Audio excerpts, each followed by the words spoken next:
Nous savons tous que le charançon, c'est un insecte qui perturbe la croissance de nos bananes plantains.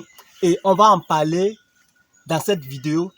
Je vais vous montrer comment diagnostiquer un bananier plantain attaqué pour savoir si ce bananier plantain a des charançons ou bien c'est sain. Je vais vous montrer la méthode de prévention, comment prévenir pour que votre exploitation de bananes plantains comme celui-ci ne soit pas attaquée. Et je vais vous montrer la méthode de lutte contre les charançons. Donc regarde la vidéo jusqu'à la fin pour ne rien rater.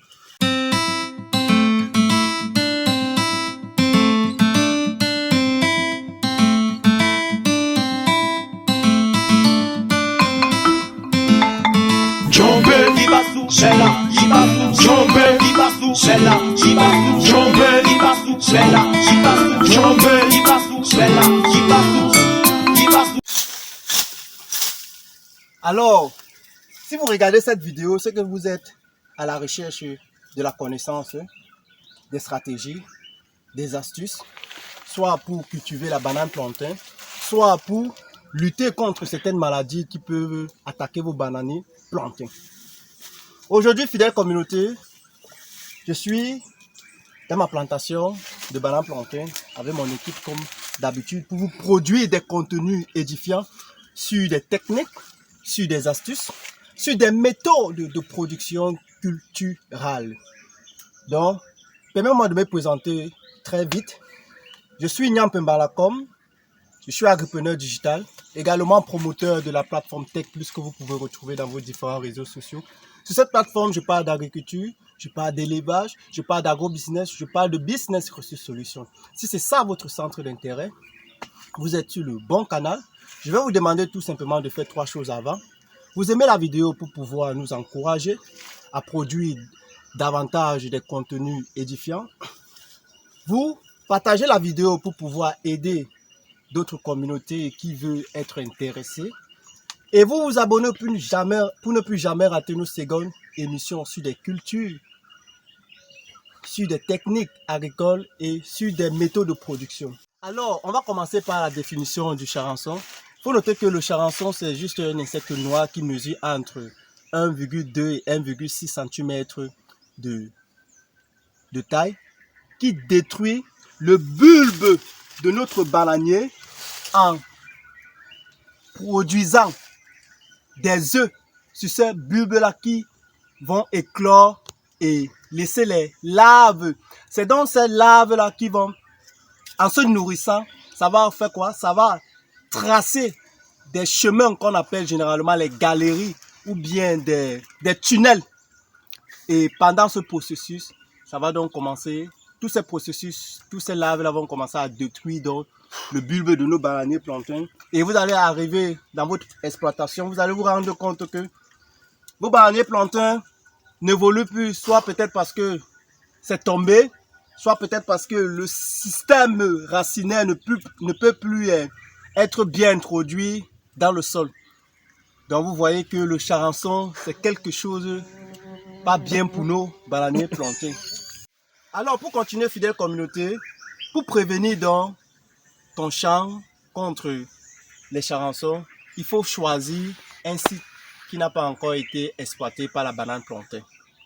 Par contre, si vous prenez des sites qui ont été valorisés, que les bananes plantains ont été valorisées, vous allez devoir beaucoup lutter contre ces charançons. Donc vous voyez que en prenant des sites qui ont été peut-être en jachère, vous pouvez prévenir des charançons. Donc j'espère que vous avez bien compris. 1. Vous choisissez votre site sain. De 2. Si vous décidez de prendre des rejetons de bananes plantains, il faut prendre des rejets sains.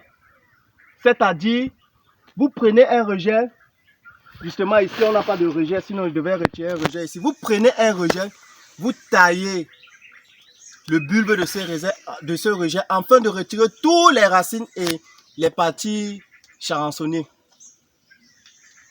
Et de 3, pour prévenir aux charançons, vous pouvez décider d'utiliser ceci. Ce sont les pifs, plants issus de fragments de tige. Vous voyez, c'est sain. Ça n'a pas de charançon. Si vous mettez cela dans votre plantation qui a été aussi sain, vous n'allez pas rencontrer les problèmes de charançon. Donc, je vais me répéter. 1, vous faites le bon choix de votre site. 2, vous prenez si vous décidez de choisir des rejetons, vous prenez des rejetons que vous allez bien calibrer ou bien parer le bulbe de ces rejetons. 3, vous pouvez décider de choisir des plants issus de fragments de tige. Alors, fidèle communauté, pour ne plus tarder, on va passer à la méthode de lutte. Comment donc vous pouvez lutter contre les charançons dans vos exploitations de bananiers et plantains. C'est là, il faut savoir qu'il y a plusieurs méthodes. Et parmi lesquelles on a les méthodes chimiques. Mais ce n'est pas la méthode chimique qui va nous intéresser, puisque c'est très coûteux et nous ne conseillons pas cela. Nous conseillons les méthodes soit à piège à faux tronc, soit les méthodes à phéromones. Je vais expliquer ce que c'est que la méthode à phéromones. C'est vrai, on n'a pas du matériel ici, mais si vous écoutez vraiment tout ce que je vais dire, vous pouvez faire un piège à phéromones. Le piège à phéromones consiste à faire quoi? C'est à prendre un bidon, couper ce bidon et acheter le phéromone. On vend ça dans les boutiques ou bien les marchés phytosanitaires. Vous prenez votre bidon, vous remplissez le liquide. Parfois, ce liquide, c'est le savon. Donc, vous mettez le savon ou bien le javet. Donc, plus précisément le savon parce que cela attire les charançons. Et vous déposez autour de votre bananier plantain. Le lendemain, vous allez voir les charançons. Mais la méthode qui va vraiment nous intéresser, que je vais vous montrer, que vous pouvez appliquer, c'est gratuit et efficace, c'est la méthode à piège de faux tronc. Alors, c'est quoi dans la méthode à piège de faux tronc? Alors, pour continuer la vidéo, fidèle communauté, sur la lutte, sur la méthode du faux tronc, vous voyez, on a ici un faux tronc. Donc, vous prenez un faux tronc que vous allez couper comme ceci. Ce que vous faites, vous fendez cela en deux comme ceci.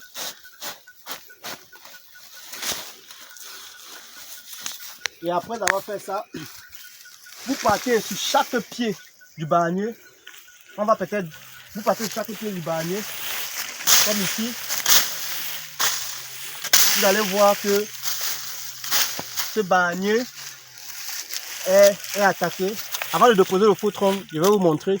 Vous allez voir le diagnostic pour voir si c'est attaqué par le charançon. Vous faites comme ceci. Voilà, l'agriculture, ça demande de la force. Vous voyez?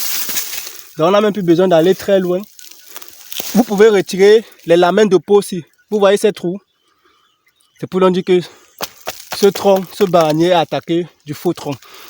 Et attaqué du charançon, autant pour moi. Vous prenez donc votre faux tronc, vous recouvrez, vous mettez à côté.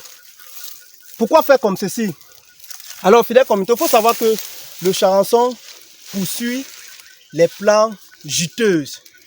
Si je dois lui dire ainsi, ça poursuit le jus des jeunes plants dans la sève. Et quand vous déposez ceci à l'intérieur, à côté de ce plant plutôt, vous allez vous rendre compte que les charançons qui sont peut-être ailleurs vont venir ici parce que ce tronc a encore une chair fraîche. Et les charançons adorent les sèves, les plants qui ont des chairs fraîches. Donc c'est un peu ça, fidèle communauté. J'espère que la vidéo n'a pas été très longue. Vous avez appris une fois de plus. Donc à très bientôt pour des secondes émissions. Ciao, ciao.